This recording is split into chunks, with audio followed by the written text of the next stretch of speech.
I think the first words that come to mind for me are balance and nourish, because like everything I do within health and wellness, like pretty much every day for me, that's like the forefront of my mind. Is this meal going to nourish my body? Is this workout going to nourish my body? Is scrolling on TikTok for 10 minutes going to nourish my body? And sometimes it does.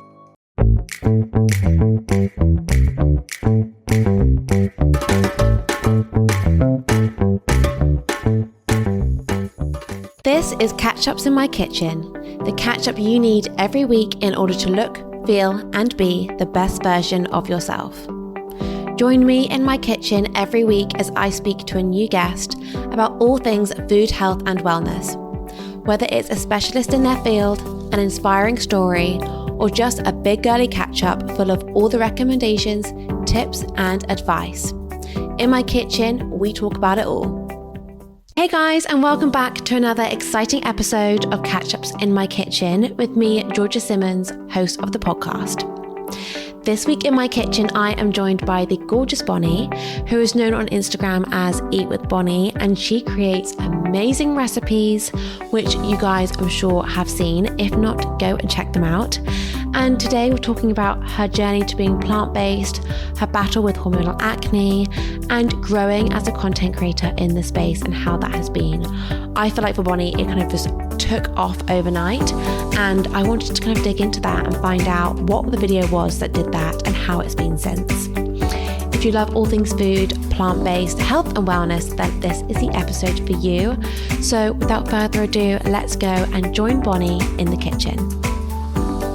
Bonnie, welcome to the kitchen. How are you? I'm good, thank you. How are you? I'm good. It's so nice to have you in the kitchen. I'm really excited about our conversation. I'm excited too. I'm excited to be here. Do you mind giving me a really quick elevator pitch? Who you are and what you do?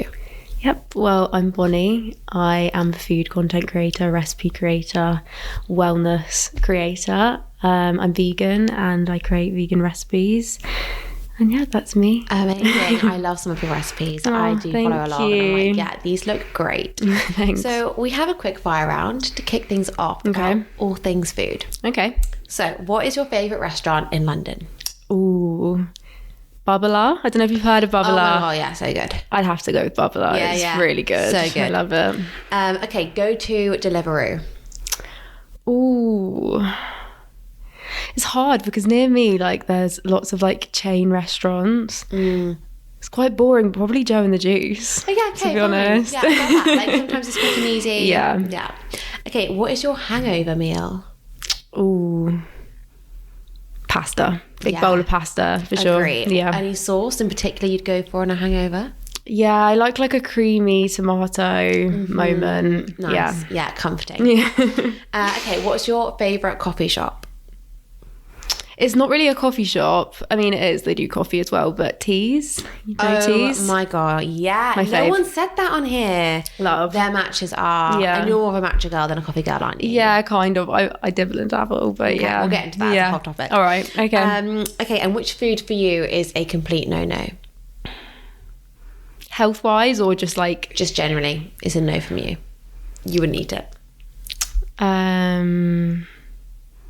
Red meat, obviously, I would never go back to. Or if like we're saying health-wise, probably like sweets, like sugary sweets. Yes. You know? Yeah, I'm not a sweet girl. No. I love dark chocolate. Girl. But like, pick a mix. Yeah, No, big doesn't no. do it for No me. health benefits. No, big agree. no from me. Okay, and what's your favourite dish to cook at home? Pasta as well. Yeah. I love cooking pasta. It's boring. Or a curry, actually. I like a curry. Yeah, nice. Both of those are good. Okay, my first question is quite a big and broad question, but it's, what does health and wellness mean to you? It's a good one. I think the first words that come to mind for me are balance and nourish, because like everything I do within health and wellness, like pretty much every day for me, that's like the forefront of my mind. And I would say everything I do is to nourish my body. So like, is this meal going to nourish my body? Is this workout going to nourish my body? Is scrolling on TikTok for 10 minutes going to nourish my body? And sometimes it does, you know, like just a bit of happiness and stuff. So I just try to like look at it as what's going to nourish me and what's going to make me feel my best. And then also with the balance thing, I feel like you've got to have things that you love in your life as well, but like adding that nourishment in as well. So say like I just said, I love pasta. So if I want to have a big bowl of pasta, I'll have that bowl of pasta, but I'll try and nourish myself by adding like some silken tofu to the sauce for protein and like different veggies for fiber. So just kind of looking at it as like a 360 thing. So like just try and nourish your body where you can, but also like have the things you love. Like I know I do. So try not to be too strict. This episode is brought to you by Tea Huggers, the tea brand which carefully combines craft and flavour to bring you the perfect cuppa. Whether you're looking to kickstart your morning or wind down after a stressful day, Tea Huggers really has got you covered. Now, I am more of a herbal tea girl, so I have loved trying out the Tea Huggers different blends, and my favourite has got to be cinnamon and date. It tastes as good as it sounds, and if you like a sweet treat or a pick-me-up in the afternoon, the cinnamon and date blend really hits the spot. Tea Huggers has also been awarded 10 gold stars at the Great Taste Awards, so the proof really is in the brewing. If you're keen to check out Tea Huggers, head to their website at www.teahuggers.co.uk and you can use the code CATCHUPS15 for 15% off. Honestly, I highly recommend you give them a try. Thank you, Tea Huggers, for providing a brand that is absolutely delicious. Now let's get back to the episode. Yeah, completely. And like, I know a lot of people kind of talk about the 80-20 rule. And I don't even think I have a rule. I think I think for me, it's definitely like listening to your body cues. Yeah. Whether that means that one week you're just leaning more into your cravings.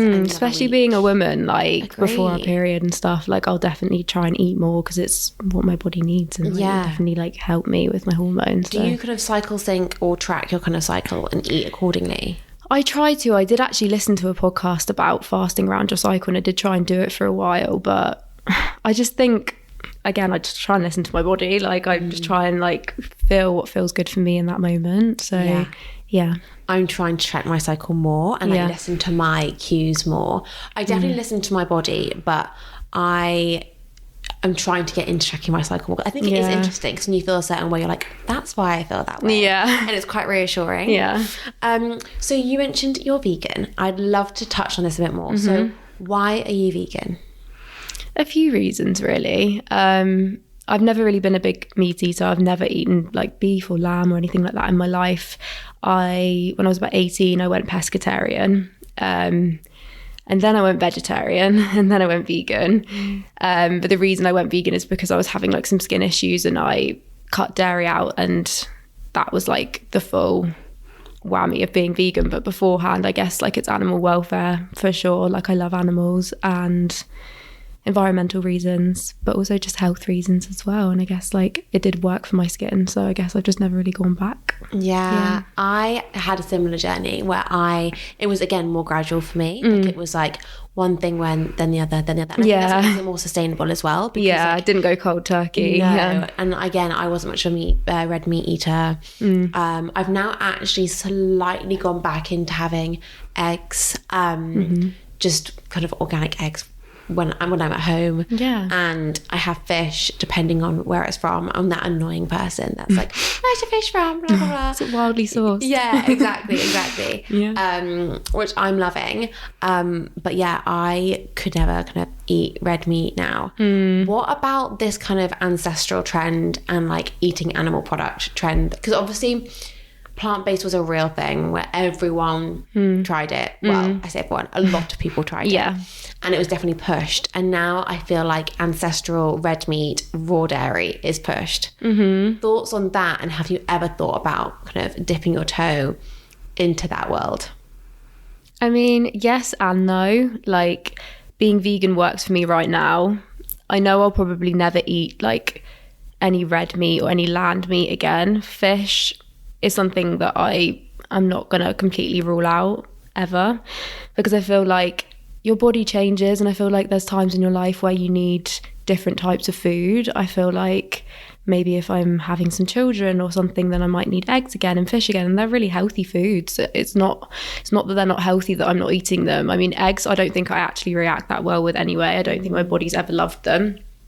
But yeah, there's like healthy cheeses like feta and cottage cheese, and I think I've built a vegan community, and I love being vegan right now, but I'm not going to sit here and say that I will 100% be vegan for the rest of my life because I might feel like my body needs change. I know people that have been vegan for years and then suddenly had children and been like, I need fish, I need so and so. Yeah, it's just again going back to that balance and like listening to your body. 100%. I'm a big believer in that. Like whatever my body wants, completely, I'll do, I guess. I also feel like I have so much energy being plant rich, and like everyone's like, oh my god, how do you always have energy? And I'm like, genuinely, it's diet. Like I just believe that truly. I'm sure you're probably the same. Yeah. So if we were to look into Bonnie's fridge, what would we see? Like, what are some of your kind of fridge staples? Okay. I always have like my milks for my matcha and stuff in, like always, because if I can't have matcha, then I'm not a happy girl. So I'll have like a brewed health coconut because that has good ingredients, and a Plenish cashew, which also has amazing ingredients. So they'll always be in there. Always have sweet potato because I just think that's a great carb full of vitamin A. Proteins, I'll have tempeh and tofu in the fridge all the time. Loads of greens, loads of like plant diversity, and berries as well. And yeah, just those sort of things. Whole foods. Yeah, they're good staples. Cashew milk. Why cashew milk over like an almond milk? I don't know. I like their almond milk as well. I've just really like been enjoying the cashew at the moment. I think it goes better with matcha. Nice. Yeah, I've been enjoying it. I've actually made my own cashew milk before. Wow. Yeah, and it was actually really nice. Nice. Really I need to do this. I need to make my own milk. I really need to get on that. I think you can, again, it's like we could do, there's always more that you can do. Yeah. I think I've currently made my own almond milk, but again, a like amazing tip is like, you know, when you have almond butter and you have like that dry bit at the end and you don't know what to do with it, blend that with water and you get almond milk. Really? Yeah. Well, that's literally me all the time, throwing away like the hard bit at the end of the jar. Just blend it with water and you make milk. I'm going to try that. Great for smoothies and stuff. Really nice. good. Yeah, I'm going to do that. Do you use cashew nut butter as well, or just? I have done. I'm more of an almond butter girl. Same. But yeah. Same. Yeah. Okay, cupboard staples. What are we seeing in Bonnie's cupboard? Always like tinned lentils, tinned beans, tinned tomatoes for like curries and stews and stuff. Nuts. Loads of seeds. I put seeds on everything. I love the texture. Yeah, I'm such a seed girl. What else? Dark chocolate. Of course. Okay, what's your favourite brand?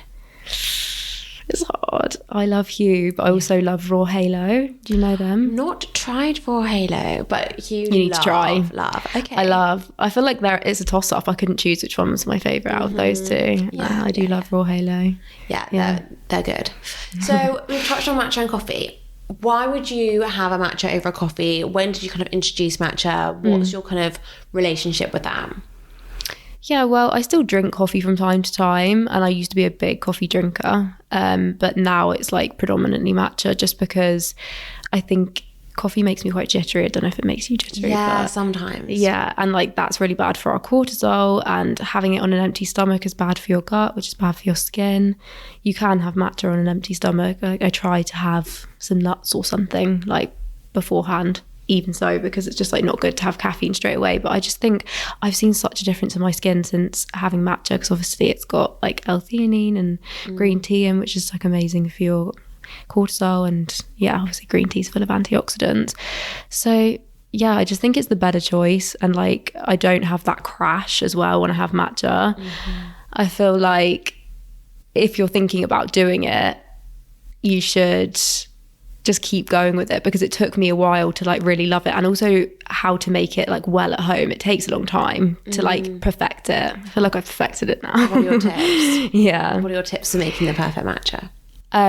Don't boil your kettle like fully. Wait, like put it on like halfway and wait till it's like quite warm, because you don't want the hot water to burn the matcha and then it doesn't froth up properly. So that helps. And I also put a bit of cold water in first, the powder, whisk it a bit to make like a paste, and then I put in the other water and it froths really well. Okay. So, and what brand of matcha do you go for?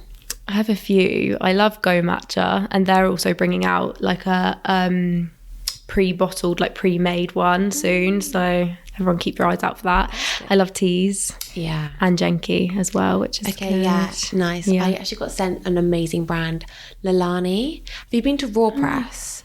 I know of it, yeah. They stock it, or they use it for their matcha. I've never tasted matcha really like it in my life. It's not cheap. I have to put it out there. Yeah, the good ones aren't. No, for me, I love matcha, but it's more of my like, if I'm going out for maybe a coffee and I had my coffee, because I can only have one, because again I get jittery, then I'd opt for matcha. So I have lots of matcha at home, but I rarely make it at home. Yeah, because it's kind of like if I go out, I'll get a matcha, and it's like a treat type thing. But I agree with you, you don't get the jitters at all, and a good matcha is so nice, especially I agree with coconut milk. That would be my milk of choice. Good choice. For sure. So I kind of had a big old deep dive on your Instagram, which was a joy. I loved it. And you talk about kind of like your skin and like having hormonal acne and your journey with it. I'd love to touch on this in more detail. Like, what did your journey with hormonal acne look like, and what things were like quite pivotal in helping you with it? Oh, well, it's been a journey. I'll start with that. I always had really good skin growing up. Like, lots of my friends would have problems with their skin growing up, and that's quite normal, I guess, like being a teenager, and I just kind of swanned through with no problems. And then I hit 20, and literally almost overnight I just had acne, like all around my mouth, on my jaw and things. And obviously that was really debilitating being a model at the time as well. Like, I was just felt super like self-conscious going to work. It wasn't nice. And I didn't know anything about like how to fix it. So I just did all the topical things. It got worse. And then I decided to do some research and found out that like the best way to heal your acne is internally. And it's kind of what's got me to where I am now in terms of like being in the nutrition space and being in the wellness space, because so I guess I have to thank it. But I just kind of taught myself everything I know from like podcasts and research, and healed it within. But like I said, like the dairy and everything, when I cut that out, that was when it really started to change. But yeah, it is crazy. And I do think like skin, it can't be undermined in terms of like how much it affects like your happiness and your mental state, your confidence, especially as you mentioned, you're a model before kind of like doing the content stuff. Like, that's tough because you're paid on image and you don't feel your best. Exactly. And that's very, very hard. Yeah. So how long did it take to kind of cure? A long time, actually. I'd probably say about 2 years. Okay. Until I started to see some difference. But that's because I didn't really know what I was doing for a while. And I'm still learning now. Like, my skin's not perfect, but it's definitely a lot better than it was. But like being a girl, it's hard. Like, I feel like so many people are really struggling with it. And yeah, that's kind of how my journey started on the whole Instagram front. Yeah, and I guess learning yourself is quite empowering because everyone's body is so different. Like you mentioned, eggs didn't love you. I also had a girl on here speaking about her hormonal acne and how eggs didn't love her. Yeah. But then I had another girl on here who said eggs was the game changer for helping her. Yeah. So like you just don't know. It's so hard. It's like every day's, I feel like I learn something new because it's so personal to everyone's so different. Like everyone reacts differently to different foods. Like I feel like cauliflower is one for me that I just can't eat. It's so weird. Okay, talking on things you can't eat. Are there foods, being plant-based, for example, I'm the only person who's plant-based in my family, or plant-rich, should I say. And if I go home, I always end up doing the cooking. And I'll always make something plant-based. And often my family are like, oh my God, I feel so bloated. So is bloating something that you struggle with being plant-based? Because it obviously is richer in kind of those bloaty foods. Is that something that you struggle with being plant-based? Not so much anymore, but definitely at the beginning, like when I first started adding a lot of plants and more legumes and all of the beans and everything into my diet, I definitely was struggling with it. But I think that's quite normal. I think when you're changing your diet, your body has to take a while to adjust. And I think now my body's used to a hell of a lot of fibre every day. So it's kind of adjusted. But it didn't take too long, to be honest, probably about 6 months. But I did struggle with it for a while. But yeah, I just think also it's everyone bloats, I feel, unless you eat mindfully. I try and like eat really slowly now. I try and chew my food a lot more. I'll take like a big deep breath before I eat my meals, and like it genuinely helps. Like I feel like we don't chew our food enough. I know that sounds really simple, but we don't. Like we're supposed to apparently chew our food like 40 times before we swallow. And I don't do that, but I don't do that either. I don't do that, but I definitely chew it more than I used to, and I think it genuinely helps so much. I also take a probiotic in the morning, and that's really helped with bloating in general. But yeah, at the beginning. What probiotic do you take? It's called Epitome. Okay, yeah, nice. Does it work? Yeah, like it's worked so well for me. Like out of all the supplements I've taken, like I've seen such a vast difference with it. It took a while. It took like a good month for me to really start seeing the differences, but the bloating it's disappeared. My digestion's great. Yeah. And you take it in the morning? Yeah, empty stomach every day. Okay, good to know. I am trying to eat more mindfully.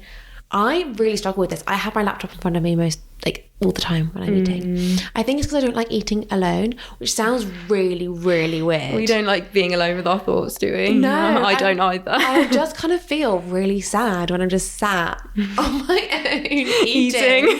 I'm like, this is sad. Like I have my laptop in front of me all the time, and it's really bad. Yeah. I'm trying, probably not hard enough, but like I'm not, so like obviously we're in Lent right now, and I'm not like a massive, at school I used to always like give something up or take something up for Lent. Yeah.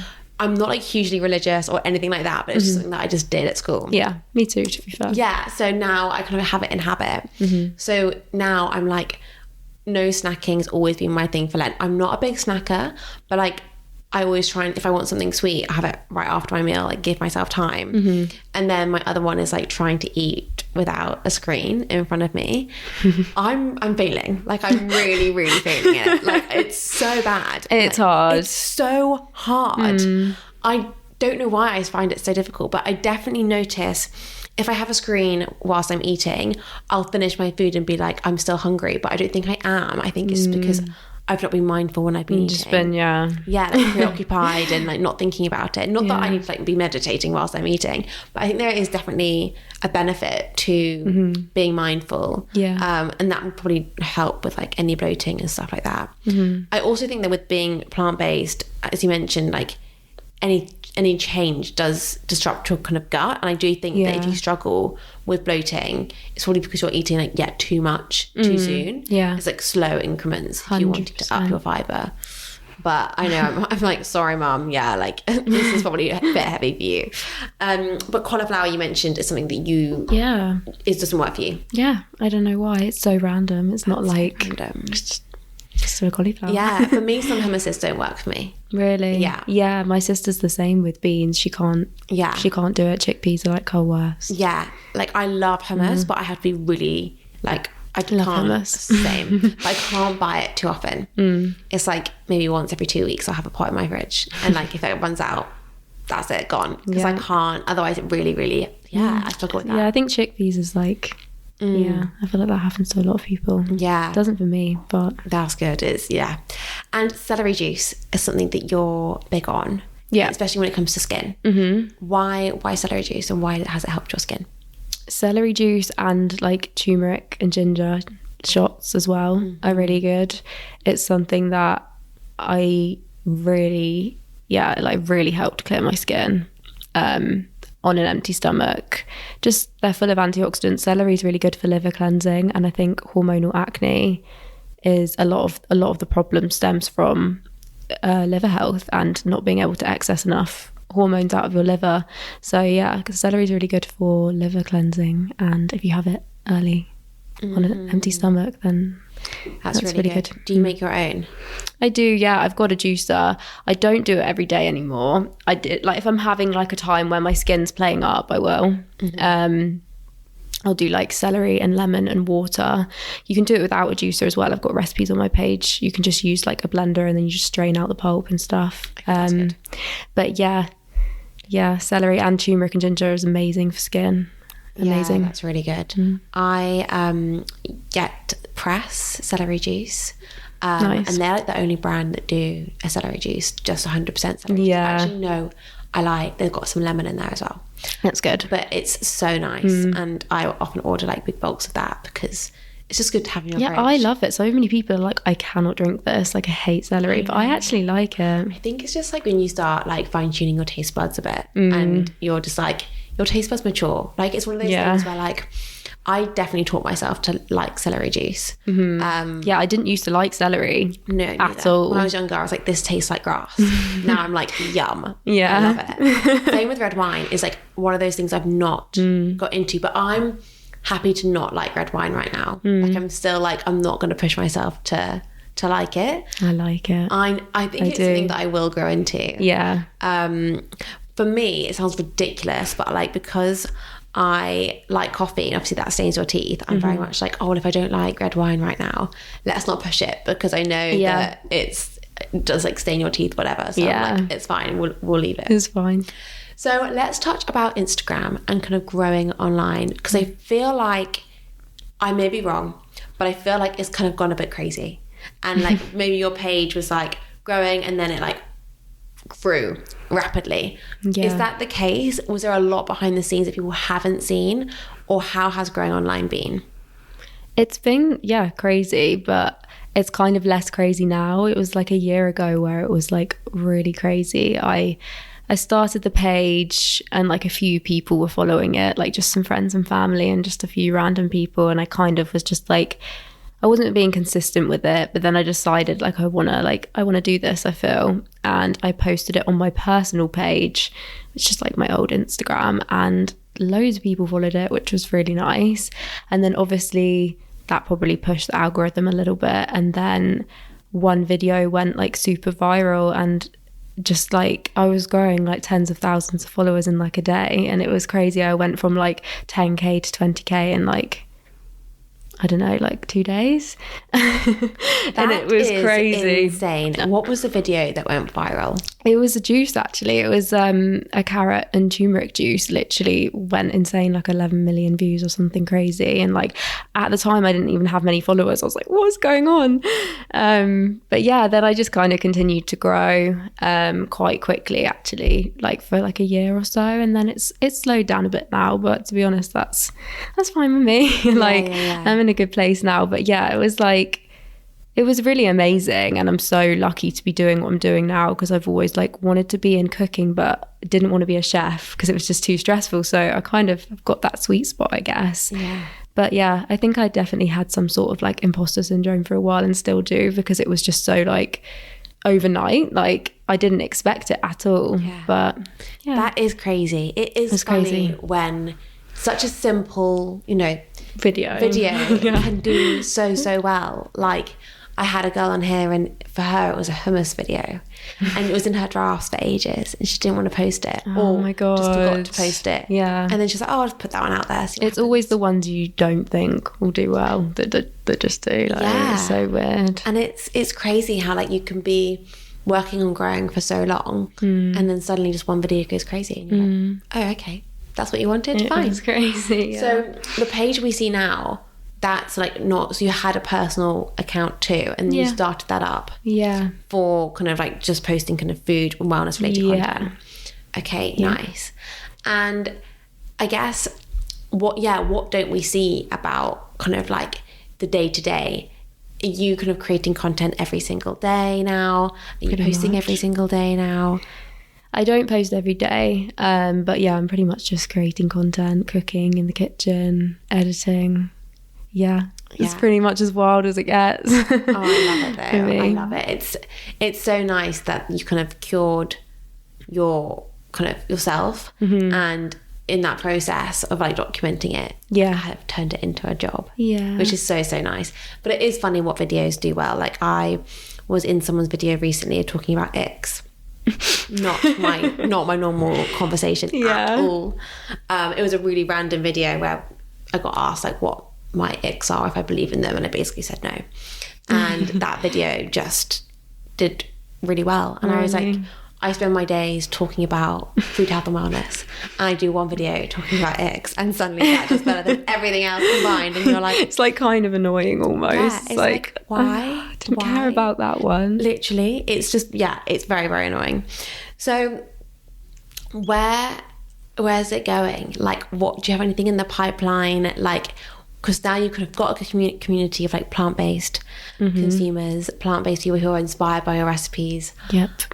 Now what?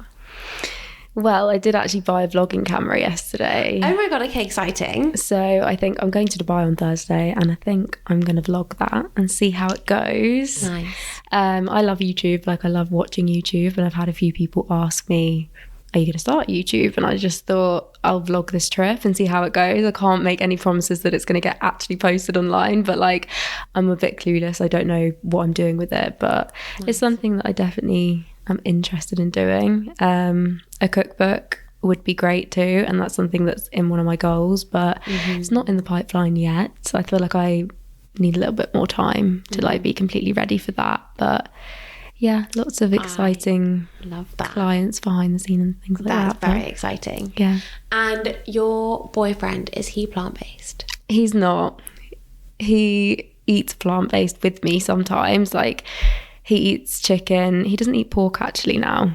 He's cut that out. I think that was my influence. Good. You do make a little difference sometimes, so that's good. Yeah. No, he doesn't eat like loads of meat, to be honest. He eats like mostly chicken and fish, but no, he's not plant-based. But I have turned him into a very healthy boy, actually. That's really good. So do you cook plant-based for him and then add like a bit of meat or fish on the side?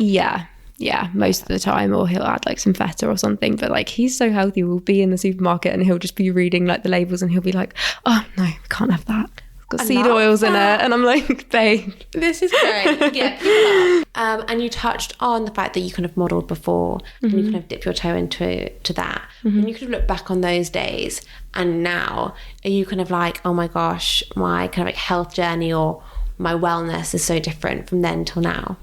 Yeah, 100%. I feel like it's getting better all the time. I think it's a difficult industry to be in. When I was quite young as well, like, I went to Milan for a while, and that was hard because it's really different there. Like, it's actually okay here, but they're very strict over there and very personable and harsh, which is not nice for someone that's young. I was only like 20 when I went, and yeah, I definitely nourish myself a lot more now, for sure. But yeah, it's How old were you when you started modelling? I was young. I think I was 17, 18. Yeah, so you're quite impressionable as a young girl then, like with people kind of talking to you about appearance and being quite strict, you know, in that sense. It's crazy. Like, now that I don't do it really, everything was just based on that, and like it's not healthy. I mean, obviously for some people it works. Like, my sister models and she does so well and she's so beautiful, but I know that it's like, it's not easy on anyone. You could be the most beautiful person in the room, but you're still criticizing yourself, and everything is based on that. So it's like, yeah, it's tough. It is tough, for sure. But like, again, you've come such an amazing way from that to now. I always think it's really nice when you look back. Yeah. And when you thought maybe you were like super healthy and at your healthiest, and now you're like, oh my God, wow, like my health looks so different. Now I'm actually at my healthiest. Yeah, because like, I'm sure back then if I was like to you, what does your health and wellness mean? And you probably wouldn't have said like balance and nourishment. You'd have probably been like salads and Diet Coke or whatever. Yeah. I love that. So we always finish off with a what is in your bag question. So I'd love you to share what's in your handbag. Okay, we'll have a look. Let's probably nothing too exciting. There might be a few random things in there. Honestly, I love it. I have my Battersea Power Station car parking ticket. It's good that it's not lost. Sunglasses. Nice. Because it's a nice sunny day today. Yeah, love that. Hairbrush, I think. Essential, yeah. Hairbrush that can fit in the handbag is essential. Claw clip. Nice big size. That's a good one. Yeah, that was a stocking filler, I think, this year. Yep, hairbrush. Okay, no, yours isn't a small one. That is a full normal size hairbrush. Yeah. And keys. Really. Amazing. Yeah. Very simple. Very simple, quite boring, to be honest. I love that. If it was a big bag, there would have been some weird things in there, I'm sure, at the bottom. No, but keep it simple. I love that so much. Well, Bonnie, thank you so much for joining me in the kitchen. Thanks for having me. It was so nice to hear your journey, and I love your recipes. So thank you so much for sharing them. Thank you. Thank you guys so much for listening, and I hope you enjoyed the episode. If that episode was a bit of you, then you will love next week, where I'm joined by Johnny Morello, who's also known as Johnny Meatless on Instagram, where we'll be talking about more content creation and being plant-based, high protein meals. He's another fantastic content creator who's doing a few different things within the health and wellness space. So we are going to be chatting about all of that next week. So make sure you click that follow and subscribe button wherever you're listening so you don't miss out. See you then.